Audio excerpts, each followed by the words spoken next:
महालक्ष्मी मात की जय। बोलो अन्नपूर्णा मात की जय। बोलो श्री आद्य शक्ति मात की जय। बोलो भवानी मात की जय।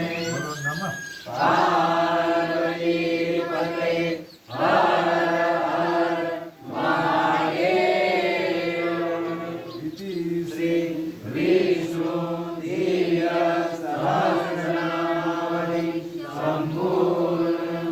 आपने श्री हरिने प्रार्थना करी कि हम બધા જ દેવોનું સ્મરણ કર્યું કે બધા જ દેવોનો ત્યાં વાસ રહેવો જોઈએ કે જેને લીધે કથાની અંદર બધી જ વસ્તુઓ પરિપૂર્ણ થાય અને આ કથાનો બીજો કોઈ પણ ઉદ્દેશ્ય નથી, ખાલી ને ખાલી બધા ભક્તોને આધ્યાત્મિક લાભ મળે અને અન્નપૂર્ણાજીનો મુખ્ય ઉદ્દેશ્ય અન્નક્ષેત્ર ચાલુ થવાનું છે, તો એના માટેની સાચી સમજણ આ સામાન્ય માણસ ઉપર નિમિત્ત બનીને ભગવાન પૂર્ણ કરાવે. તો હે પ્રભુ, બધા જ દેવતાઓ સહિત તમે ત્યાં વ્યાસ કરજો એવી તમારા ચરણમાં.